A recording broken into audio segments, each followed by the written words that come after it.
Johns Hopkins, who had actually changed my thinking about pelvic fixation. When I did my residency and training in Canada, I was not happy going to the pelvis, but I think it's changed now 10 years later. So why do we need to go to pelvic fixation? S1 pedicle screws is usually very wide and short. Sacrum bone is osteopenic. Failure rate at S1 screws goes up to about 40%. There is inadequate as the only means of fixation in long fusion. Indications to go for pelvic fixation, usually long fusions to the sacrum, neuromuscular scoliosis, degenerative scoliosis, structural L5 deformities, and high-grade spondylolisthesis. And then we have the lumbar and sacral tumors. Axis about which to the lumbar sacral region rotates, middle of the osseous ligaments, columns, and L5-S1 implants that go ventral to that usually provide an effective movement arm to resist flexion strength. And this is where the pivot point is in the posterior part of the disc there. The zones of pelvic fixation, when we think about going to the pelvis, this was well described by O'Brien. Zone 1 is S1 vertebral body, cephaloid margins to the sacral ala. Zone 2 is inferior to the margin of the sacral ala, S2 to the tip of the coccyx. And then Zone 3 is a bilateral ilium. Fixation strength improves from going from Zone 1 to 3. We look at the history of sacral fixation. It's changed, and when you have changes in the techniques of fixation, you know there's something wrong in terms of why we're changing, because things don't work. But I think in the last two is usually what we tend to do nowadays, is either sacral iliac fixation using sacral connectors, or the S2 alar iliac screws that I tend to change nowadays. So options of fixation. These are the options of fixations, a big amount of techniques. I will go a little bit, just because of the sake of time, talk about Costwick sacral bar, Galvez stone technique, iliac screws, and then sacral alar screws. The Galvez stone technique is usually most commonly used in neuromuscular spinal deformities. It's an inexpensive way of doing it. It's difficult to get the correct angle, and usually is very difficult to, you can get loss of correction, and then you'll find the windshield wiper effect in these cases. The Costwick transsacral bar is, it's an updated Harrington using the screws in this technique, rod and iliac wings and S1 screws, longitudinal connectors, easy to place, less stable in terms of flexion. The iliac screws, which we saw in Dr. Anwar's cases in terms of, it's mostly commonly used by surgeons. I used to use that, but I changed it nowadays. Fixation with screws, implants, easier to place, reduction in lumbosacral motion, more protective for S1 than interbody cages. The problem that I noticed with the iliac screws and the bars, the connecting bars, is that there's a high rate of complication. And this paper by Linke shows that. 67 patients, 5 years follow-up, iliac screws removed, or 23 patients, 7 for broken screws, or 7 broken screws not removed, screws halo in 29 patients, no SI joint arthritis in this case. And this is a paper in Spine, the outcome of iliac screws, removal in about 23 patients, breakage in 7 patients, back out screws in 4 patients, iliac screws persistent in patients. 44, we found that 29 of the 44 had halo, and then you had rod breakage between S1 and iliac screws in 3 patients.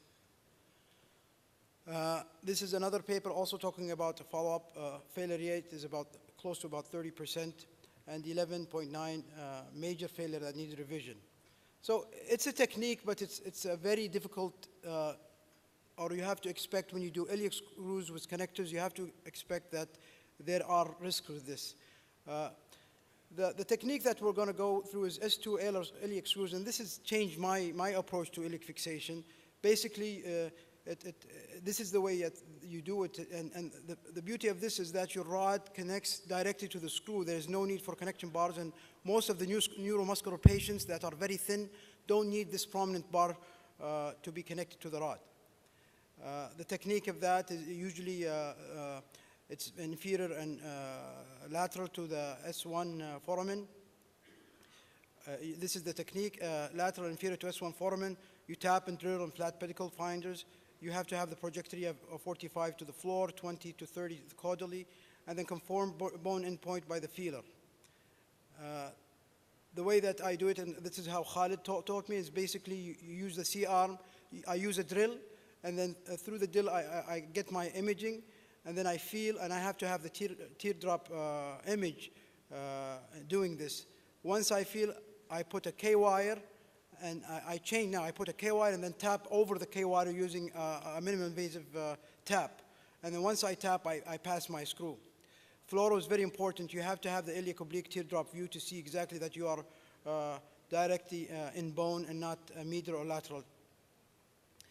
The screw path just above the sciatic notch. Fluoro is helpful in this. The diameter of the screw in these is usually 8 big screws, 8 to 10 millimeter, and the length is quite large screws. And this is how it looks. The rod continues directly. There is no need for connectors, and its prominency in this case is less than the iliac bolts. So this is a study that showed a minimum of 2-year follow-up by Khalid's group and Johns Hopkins. They looked at 52 enrolled patients in the study, 46 patients in 2-year follow-up. No patients were lost to follow-up. Average patients were 59 years. 40% of them were revision procedures. And then 45 had more than one comorbidity. When they looked at 2 years follow-up, the screw breakage was 3 in these cases, misplacement 1, screw loosening 1, reoperation 1. So there is a tendency to have lower complications with this technique. Minimal motion, about the concerns of sacroiliac joint. There is minimal motion in pediatric cadavers about sacroiliac joint, no motion in adult cadavers, and 75% of the patients, more than 50, are autofused in these cases. This is another paper looking at 32 consecutive pediatric patients in the pediatric population, 2-year follow-up, S2AI as better correction in the pelvic obliquity, and then patients had a lower deep infection rate compared to the traditional patients where you have neuromuscular patients, thin, malnutrition, having prominent hardware is not helping in terms of wound problems. So it's a minimal offset from the axis of the spine, less prominent in terms of connection to the rod. There's one rod, no connectors, a better control of the pelvis in this case. I'll just, if I have time, I'll go through some cases that this is a 47-year-old female who had severe back pain, radiculopathy, used to be very active and was limited to thigh radiculopathy also and L4-5. She had 2 facet injections and foramen injections and then came back for surgery. So this is her x-ray. Sorry for the, maybe it's not, but you can see a scoliosis with a L4-5 degenerative spondylolisthesis.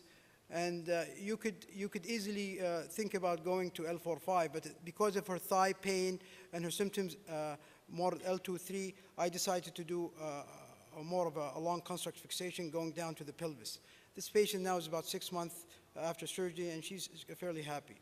The second case is a trauma patient that we treated about 3 years ago, 32-year-old female who was involved in an MVA. She had multiple fractures, right foot drop, bilateral pubic rami fractures, L4-5 fractures, and the right acetabular fracture. I work with a colleague of mine who doesn't do spine, but he's a very busy trauma surgeon, and sometimes he calls me for this kind of traumas.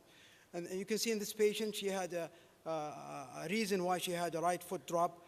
She was 3 weeks after the trauma, and the decision was, what do we do with this patient, or is everything is stuck at the 3 weeks mark? And I explained to the father that we are going to try to do our best in this case, and complications is very high in this patient. One of them is that her foot drop will never get better. So we ended up taking the patient to the OR, and we managed, with the iliac screws, we managed to reduce that pelvis. And she had the worst pain after surgery for 3 weeks.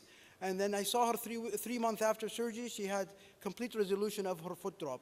And I think having this kind of tool and talking to your trauma surgeon about options of iliac fixation, especially in Saudi Arabia, we have a lot of trauma, I think is a very good tool to use with your trauma colleague. This is a patient that had diabetes, hypertensive, 67, low back pain after slip and fall. She came to me, she had been treated with vertebroplasty at L5 and T5, but she had also degenerative spondylolisthesis L4-5. So she was not happy after the vertebroplasty. I sent her for injections. I sent her for physical therapy. She came back. She wasn't happy. And we talked to her about surgery.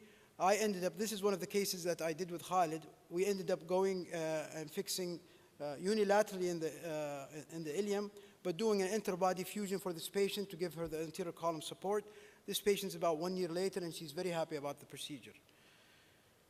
The last case is degenerative stenosis patient that had low back pain, neurogenic claudication, no history of smoking, bowel and bladder okay, neurologically unremarkable, underwent multiple surgeries. The first surgery he had was L4-5 fusion for stenosis. He came back with back pain, and there was a halo around the screws.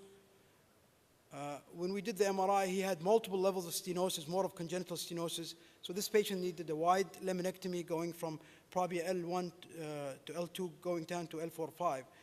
So we ended up going back and doing a wide laminectomy from L2. But 6 months later, he came back with a non-union and halo, and he was miserable, he was not happy. So I decided to go back again and do a revision using, you can see here, this is the era that we use iliac bolts. And then I came back and revised this patient using S2AI screws.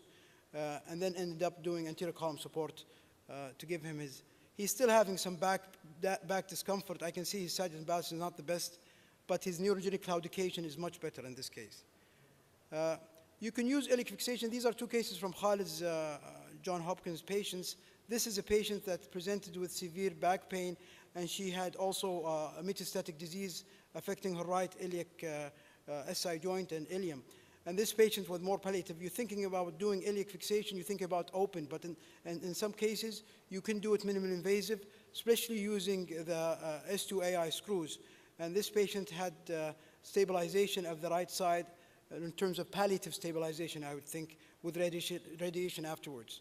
And the beauty of doing a minimally invasive procedure is that the wound is less, and then the patient can have radiation 3 weeks later with less tendency to have complications with the wound. Another patient that minimally invasive procedure could be done, this is a patient of Khalid that had an iliac fracture or fracture of the ilium, stress fracture. She continued to have pain, and minimally invasive fixation using 2 screws in this option. And then you can see the CT scan 5 months later showing that she's fused through that fracture. So in conclusion, there are many techniques for sacropelvic fixation evolving over the years. There's a high rate of implant-related problems, and you should tell your patients that the chance of doing iliac fixation has a high chance of revision. But in my hands, I think S2 Alar screws have lower complication compared to the traditional fixations, and it's effective in distal lumbosacral correction procedures. Thank you. Thank you very much, Dr.